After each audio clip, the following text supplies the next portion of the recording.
শ্রীরূপম গৌরচন্দ্রায় রাধিকা হরিস্তরালয়ে কৃষ্ণায় কৃষ্ণভক্তায় তদ্ভক্তায় সমাধিদেবং করুণানিধানং কমালবর্ণং সীতাবতারং অপার শঙ্কর সমুদ্রসেতুং ভজামহে ভাগবতস্বরূপম নারায়ণং নমস্কৃত্যং নরং চৈব নরোত্তমং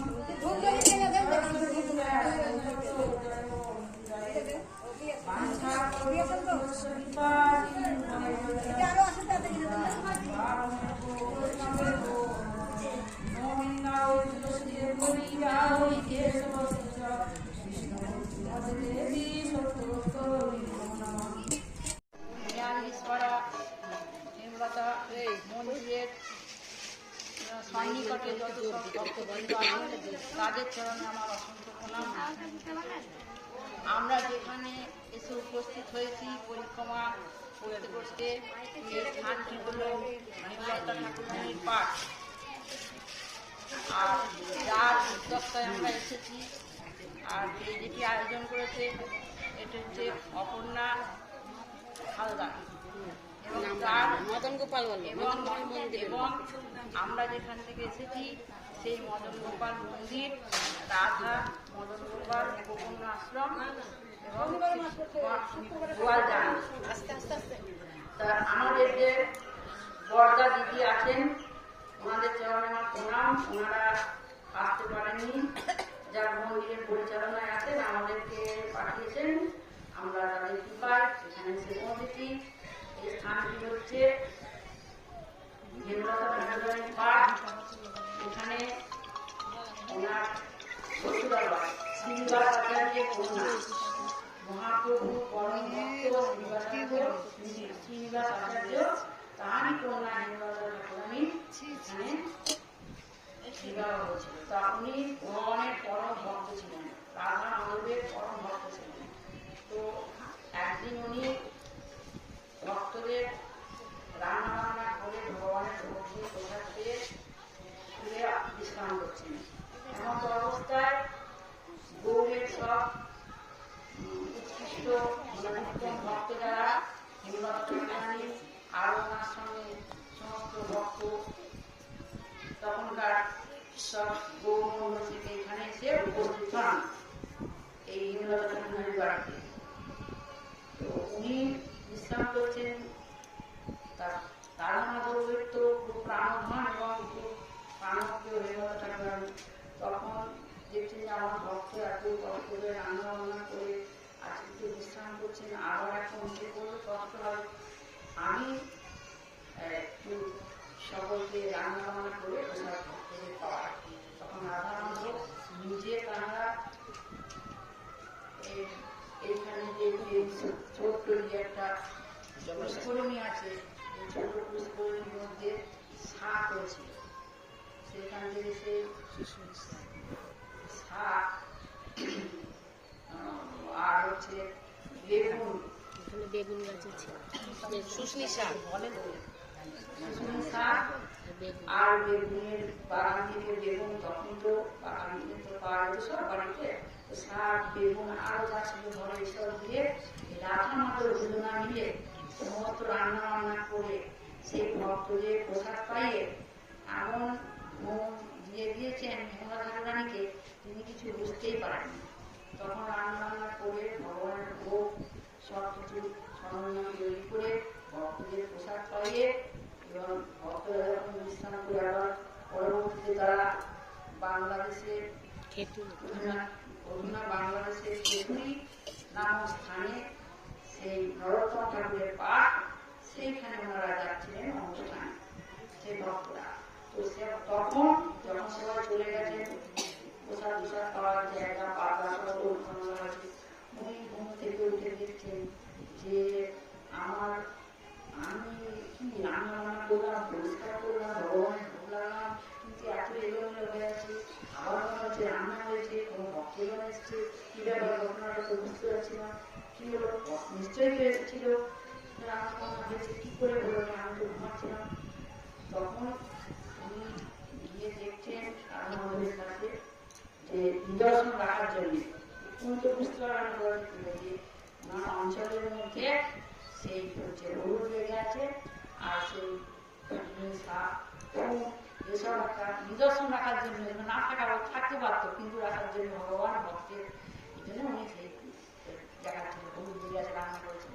তখন মা দেখে বলছিলেন, ঠাকুর হে রাধামাধব, তোমারই এইসব কাজ, আমি বিশ্রাম করছি, তাই তুমি এই সব ব্যবস্থাপনা তুমি করেছো, আমি কি পারতাম না, আমার তুমি কষ্ট করবে।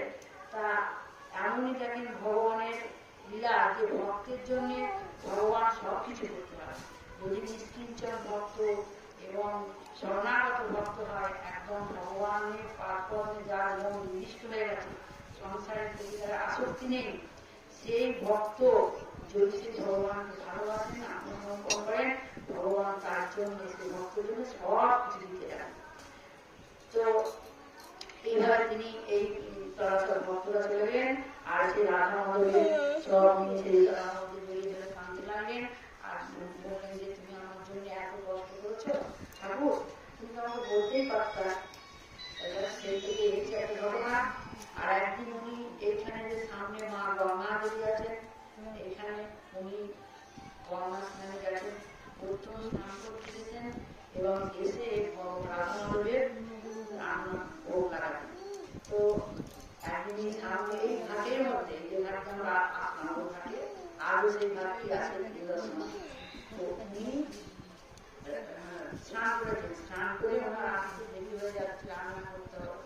উনি কি করেছেন, ওইখানে মন সেবা যাতে বলছে, মন সেবা মানে মনে মনে সেবা, মনে মনে বড় রান্না করে ওখানে করছেন, মনে মনে রান্না করে ভগবানের ভোগ লাগাবে বড়।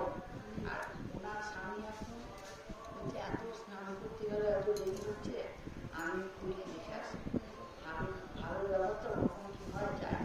তাই বলি যে উনি গিয়ে দেখছেন যে জলগুলো দাঁড়িয়ে আছেন, চুপচাপ দাঁড়িয়ে আছে না, যে উনি নেবে আবার একটু খেলা দিয়েছেন, খেলেছেন, কিন্তু দাঁড়িয়ে আছে, ভাবটা ভেঙে সেখানকার জলটা সাদা হয়ে গেল, আর হাতে একটু খুলেও গেল গরম, আর ঠাকুরকে ঠান্ডা করে দিচ্ছেন, গরম রান্না করে। বলছে তুমি আমার ভাতটা ভেঙে দিলা, আমি এখানে রাধা মাধবের মনে মনে আমি রান্না করে এইখানেই আমি ভোগ লাগাচ্ছিলাম, তুমি আমার ভাতটা ভেঙে দিলা। তখন উনি তো ভক্ত ব্যাপারটা বুঝছে, কিন্তু ওনার স্বামী তো ভক্ত ছিল না, অত বুঝতে পারছে না। ওনার বংশধর, ওনার শ্বশুরবাড়ির বংশধর এখনো গোড়াবাজারে আছে, গোপীজন বলল, স্বামী গোপীজন বলল, তো বংশধর এখন আছেন। তা এইখানে যে এই যে হেমলতা ঠাকুরের ওনারা 3 বোন ছিলেন, এই শ্রীনিবাস কন্যা ছিলেন, তার মধ্যে ইনারা এখানে বিবাহ দিচ্ছেন। তো এই হচ্ছে স্থানের মাহাত্ম। এখানে দেশ বিদেশ থেকে সমস্ত ভক্তরা এখানে আসেন এবং এই 4 দিন ভগবানের ইচ্ছায় বিরাট বড় মন্দির হবে। এখানকার ভক্তরা সবাই এখানে এই ভগবানের সেবা করে এবং খুব ভাগ্যবান, খুব ভাগ্যবান। তো এখানে আমি একটু যেটুকু বৈষ্ণবের মধ্যে শুনেছি বললাম, একজন ভক্ত এসেছেন, উনি সমস্ত ঘটনা জানেন, উনি একটু বলবেন, আপনারা শুনুন। মাহাত্ম আমি সম্পূর্ণ জানি, যেটা বই থেকে পড়েছি সেই হিসাবে আমি বলছি। হেমলতা ঠাকুরানী বাবার নাম হচ্ছে শ্রীনিবাস আচার্য। শ্রীনিবাস আচার্যের বাবার নাম হচ্ছে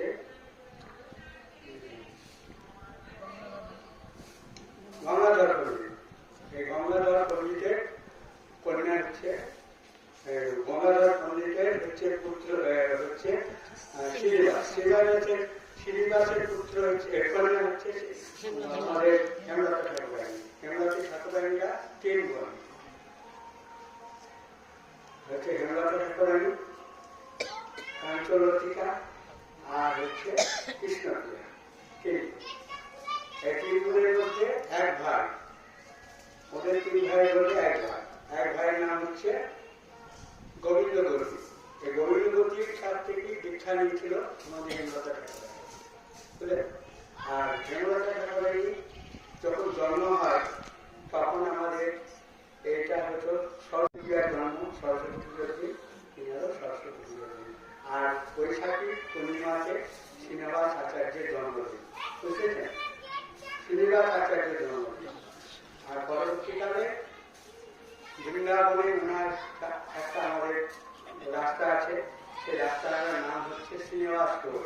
যেটা আমরা বৃন্দাবনে যারা দেখেছি, যারা গিয়েছি জানি, শ্রীনিবাস আচার্য প্রভু একটা মস্ত বড় রাস্তা আছে। কাটোয়াতে চাকন্দি গ্রামে তার বাড়ি। সেই চাকন্দি গ্রামে কিন্তু আমাদের গোপালটা এখন ওখানে আছে এখন। আর জয়পুরে আমাদের রাধা মাধব, সে জয়পুরে আছে। হয়তো যখন মন্দির আমাদের কমপ্লিট হয়ে যাবে তখন হয়তো হতে পারে। এখন আমি ঠিক জানি না, আমি বাঁচবো কি মরবো জানি না।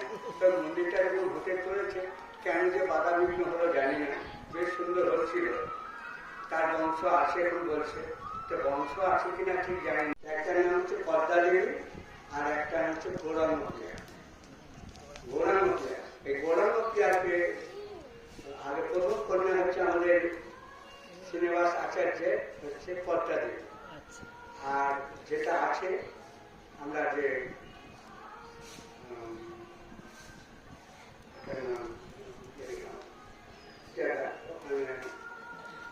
সেখানে আছে কিন্তু আমাদের ওটার নাম ভুলে যাচ্ছি, যেটার নামটা না না চাকুন্দি গ্রামটা আছে আমাদের, ওই যে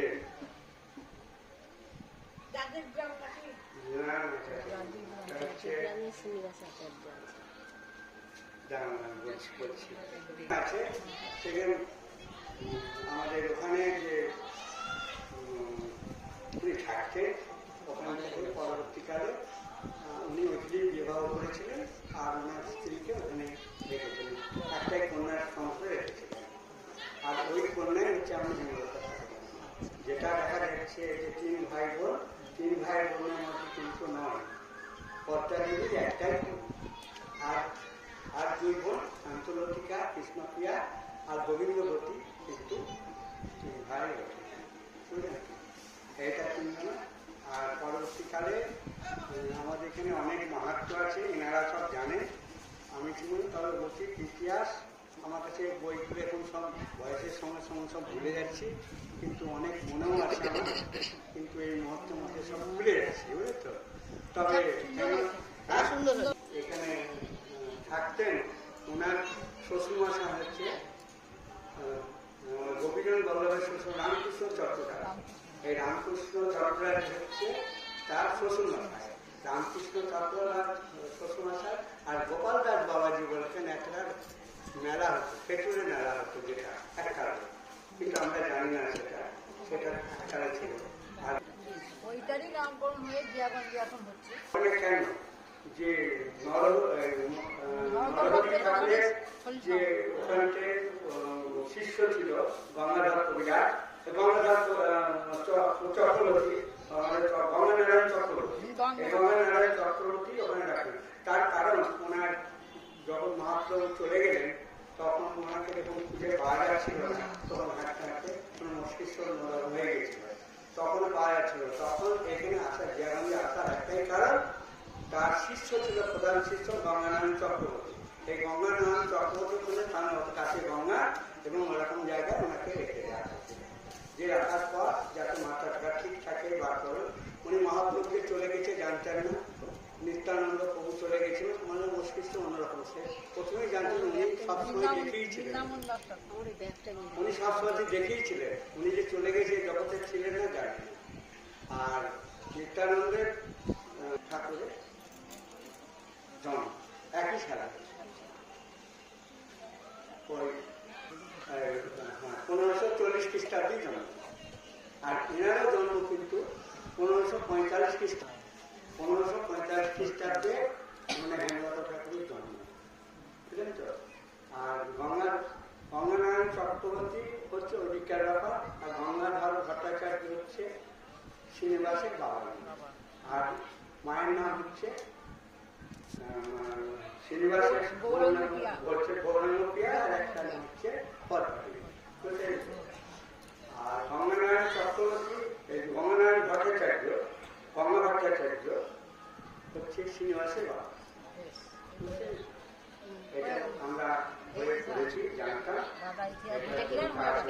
আর কিছু না, অনেক কিছু আছে।